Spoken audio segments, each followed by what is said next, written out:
আসসালামু আলাইকুম রহমতুল্লাহ। প্রিয় দর্শক, আল্লামা দেলোয়ার হোসেন সাঈদীকে নিয়ে কিছু গুরুত্বপূর্ণ গোপন তথ্য ফাঁস করেছেন একজন ভাই।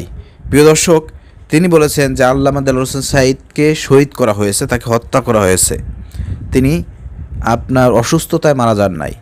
এ বিষয়ে তার কাছে একটা গোপন তথ্য আছে, আপনাদেরকে শোনাবো, ভিডিওটি শেয়ার করবেন। আর একটা বিষয় তুলে ধরবো, সেটা হচ্ছে আল্লামা দেলোয়ার হোসেন সাঈদীকে যে পরিকল্পিতভাবে ক্লিনিকে যে মার্ডার করা হলো, এ বিষয়ে দেশ স্বাধীন হওয়ার পর থেকে জামাত ইসলামের তেমন কোনো ভূমিকা দেখতে পাচ্ছি না। আল্লামা দেলোয়ার হোসেন সাঈদীকে যারা হত্যা করেছে তারা কিন্তু দেশেই আছে, কিভাবে কি করেছে সব কিছু কিন্তু তদন্ত করা দরকার। এ বিষয়ে কিন্তু জামাতের ভূমিকা দেখতে পাচ্ছি না, তারা নীরব কেন? এ বিষয়ে কথা হবে ইনশাল্লাহ। প্রিয় দর্শক, চলেন আগে সেই গোপন তথ্য জেনে আসি। আমি ছোট্ট একটা মেসেজ, একটা খবর আপনাদের কাছে দিতে চাই। আমাদের কোরআনের পাখি যে শাহাদাত বরণ করেছেন, তার একটা উজ্জ্বল দৃষ্টান্ত আমার কাছে আছে, একটা খবর আছে। সেটা হলো যে হুজুর যে জেলে ছিলেন, ওই জেলার যিনি সুপার, তিনি আমার দূর সম্পর্কের এক রিলেটিভ, আমার আত্মীয়। তার নিজের সাথে আমার কথা হয়েছে, তার মায়ের সাথে কথা হয়েছে। আমাকে তিনি নিজে বলেছেন যে হুজুরকে একটা কাগজ ধরে দেওয়া হয়েছে, তাকে সই করে দেন, হুজুর অসুস্থ, হুজুরকে চিকিৎসার জন্য নিতে হবে। হুজুর তখন অসুস্থ ছিলেন না, চিকিৎসা করার মতো অবস্থা তার তখন ছিল না। তাকে এই কাগজ তৈরি করে ওখান থেকে বের করে নিয়ে, এরপরে ওই সাথে সাথে তাকে যখন বের করে নেওয়া হয়েছে, তার বিছানা পেটটা গুছানো হয়ে গেছে। এইটা গুছাইছে, গুছানোর পরে ওই ব্যক্তি তার মাকে বলেছে, তার মা আমাকে বলেছেন যে আমার ছেলে বালিশে মুখ গুজে টুকরে কেঁদেছেন বাইরে এসে, অর্থাৎ হুজুরকে বিদায় দেওয়া হয়েছে চিরজীবনের মতো এই জেলখানা থেকে। তার মানে পরিকল্পিতভাবে হুজুরকে হত্যা করা হয়েছে।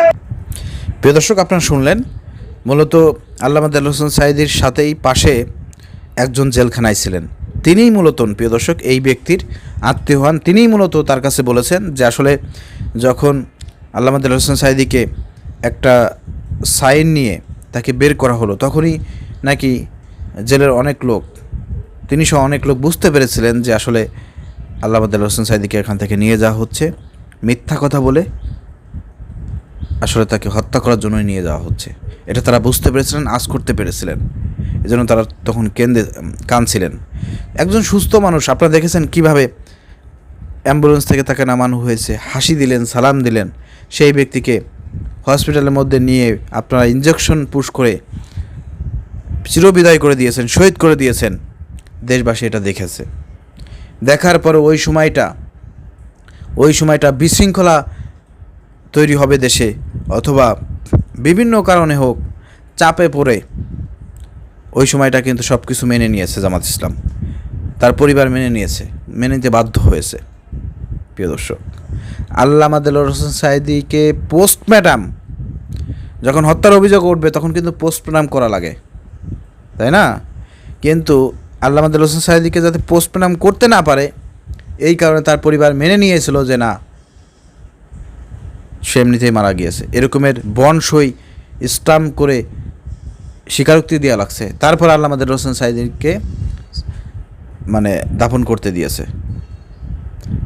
এইগুলো সব তো করতে বাধ্য করেছে সরকার দলের লোকজন, বাধ্য করছে না, এটা তো আমরা সবাই জানি। কিন্তু এই যে 5ই আগস্ট ঘটার পরে হাসিনা এবং তার লোকজন পলায়ন করার পরেও কেন এগুলো এখনও গোপন থাকবে? এগুলো তো ফাঁস করে দেওয়ার কথা। এবং আল্লামা দেলোয়ার হোসেন সাঈদীকে ক্লিনিকে হত্যা করা হয়েছে, কারা করেছে? সেসব ছাত্রলীগের ডাক্তার মাক্টার যারা আছে, তাদেরকে কেন ধরা হচ্ছে না? তাদের বিরুদ্ধে কেন বিচার করা হচ্ছে না? কেন করা হচ্ছে না? এগুলো করতে হবে। এইগুলো ব্যাপারে আমরা জামাত ইসলামের কোনো ভূমিকা দেখতে পাচ্ছি না। তারা একটা কোনো পোস্ট, কোনো একটা বক্তব্য, সরকারকে কোনো কিছু বলা, কোনো কিছুই বলতেছে না, কোনো বিচার করতেছে না। না, এইভাবে তো হতে পারে না। আল্লামা দেলোয়ার হোসেন সাঈদী জামাত ইসলামের জন্য, ইসলামী আন্দোলনের জন্য তার জীবনটা ত্যাগ করেছেন, জীবন দিয়ে দিয়েছেন। তাহলে কি তার এখন বিচার করতে হবে না? তাকে কারা হত্যা করলো, এর বিচার কি করতে হবে না? এটা কি আমাদের দায়িত্ব নাই? অবশ্যই দায়িত্ব।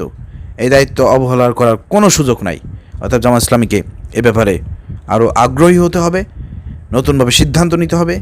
যেসব অপরাধীরা এই হত্যাকাণ্ডের সঙ্গে জড়িত ছিল তাদেরকে খুঁজে বের করে আইনে আওতায় এনে দৃষ্টান্তমূলক শাস্তির ব্যবস্থা করতে হবে, সেই দাবি জানাতে হবে, সেই পথে হাঁটতে হবে। এর জোর দাবি জানাচ্ছি।